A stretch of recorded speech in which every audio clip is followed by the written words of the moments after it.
It always begins the same way.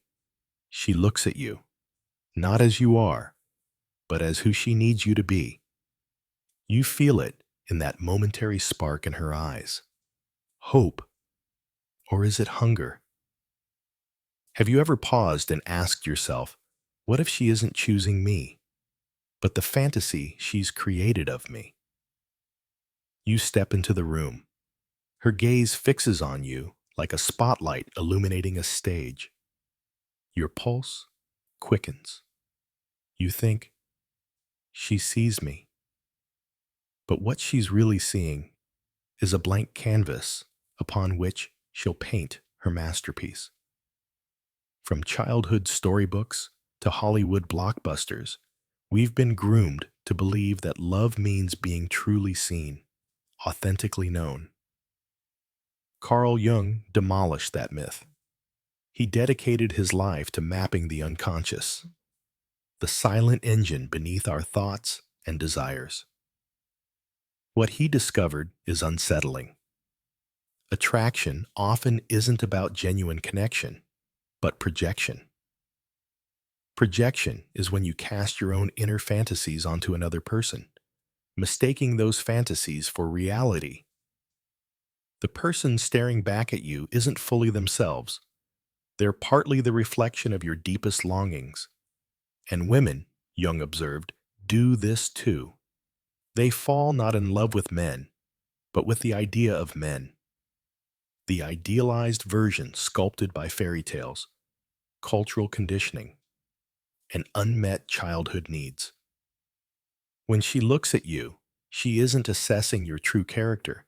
She's measuring how well you fit the part she's craved since she was a little girl. If you've ever felt trapped by someone's expectations, you know exactly what I mean. You feel like a performer, auditioning for a role you didn't write. You adapt your words, your actions, even your values, to conform to her imagined script. You sacrifice your boundaries, your aspirations, your inner life, fun in the pursuit of her validation. Jung called this inner masculine image the animus. In each woman, the animus represents her unconscious blueprint of what a man should be, his strengths, his authority, his moral code. When the animus is immature or unchecked, it doesn't guide her toward healthy relationships. It possesses her, turning her into an actor in her own unconscious drama. Imagine watching a play where the lead actor is recast halfway through. Same storyline, different face. That's projection. You're not the hero. You're the latest actor. One day you fit the script. The next day you're replaced without warning. You're left bewildered, bruised, wondering what you did wrong. But you didn't do anything wrong. You simply stopped being the character she envisioned. A woman under her animus's thrall truly believes she's choosing freely, that her desires spring from her conscious mind, yet she's unconscious of the hidden director pulling the strings. What if every time you thought she picked you, she was really just casting you? Men fall for this illusion because we've never been taught to spot it. From boyhood, you're trained to seek approval from women. Win her affection, earn her praise, validate her worth. You confuse being desired with being known, being chosen with being understood. You believe her words. You're different, without questioning whether you're being loved for who you truly are or for who she wants you to be. As you adapt to fill her projections, you become a master of performance. You become predictable, available, agreeable. Everything she thinks she wants, but every performance has an expiration date. When the role ends, you find yourself scrambling for a new part, a new mask. You start asking yourself, why do all my relationships follow the same pattern? Why do I feel empty when the applause fades? The answer lies in Jung's warning. You cannot find wholeness in someone else's unconscious script. Projection is the trap, and individuation is the escape hatch. Individuation is the lifelong quest to become whole within yourself, to integrate your shadow, the dark, rejected parts of your psyche you've buried in shame or fear. It isn't a three-step formula you can recite. It's a brutal odyssey.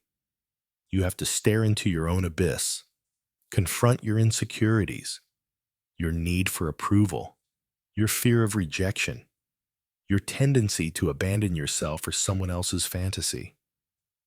You must excavate the parts of yourself you've hidden away, the weaknesses, the doubts, the wounds you'd rather ignore. You must refuse to let your worth be dictated by someone else's projections. Most men never even begin this journey. They settle for the fleeting rush of being adored, even if it's shallow, even if it's conditional. They'd rather play a role than risk standing alone in the silence of their own minds. But here's the paradox Jung uncovered. The more you stop performing, the more magnetic you become. Women aren't drawn to comfort. They're drawn to mystery, to risk, to a man they can't fully define or control. When you cease being a puppet in her drama, you embody presence. You no longer plead for approval. You command respect. You don't chase affection, you attract it. Stop trying to be predictable, agreeable, compliant. Instead, cultivate depth, integrity, and boundaries. Let your silence speak louder than your words. Let your convictions stir curiosity.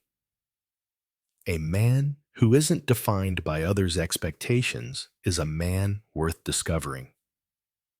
As you awaken to your unconscious patterns, you start seeing the games people play, the manipulations, the performances, the masks they wear.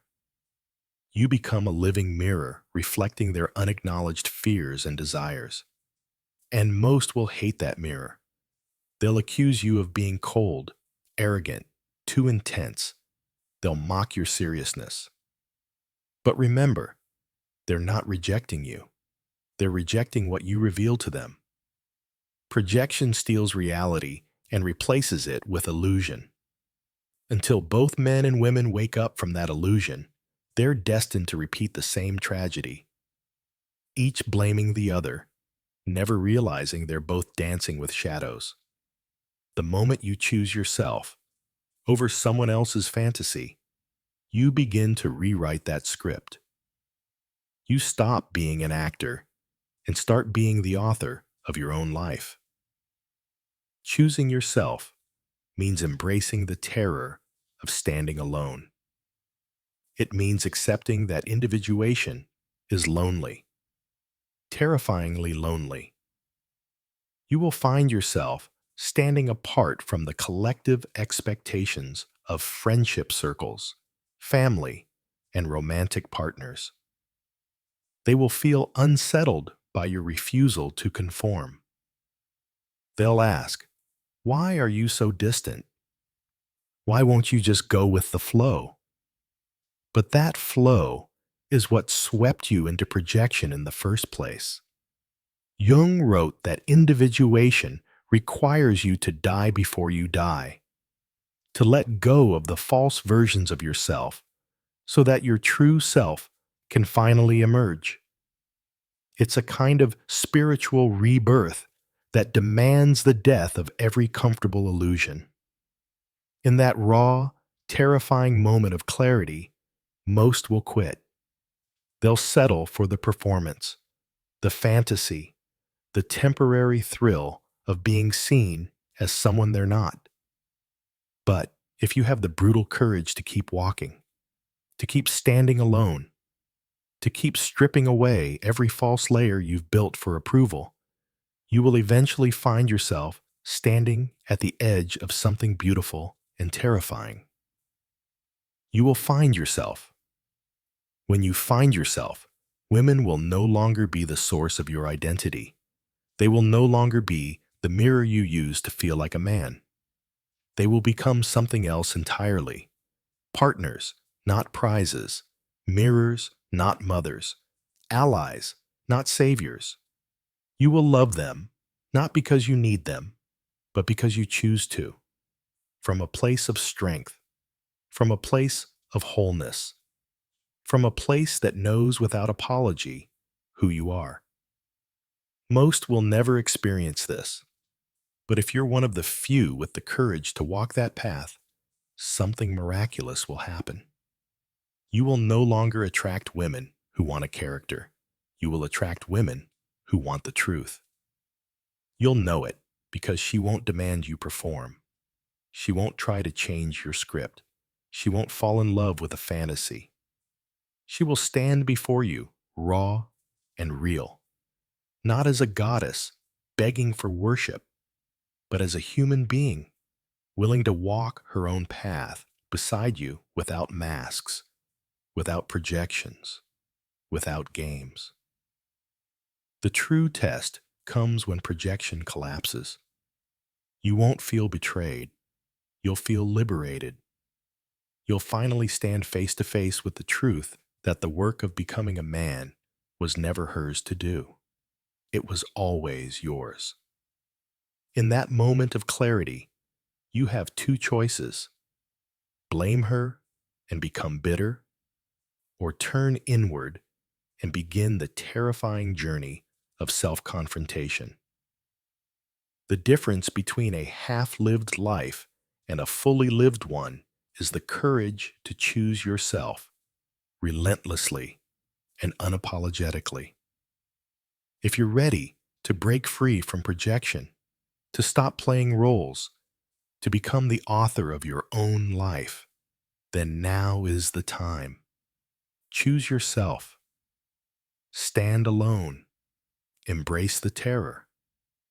Because only then will you find a love that demands nothing but offers everything.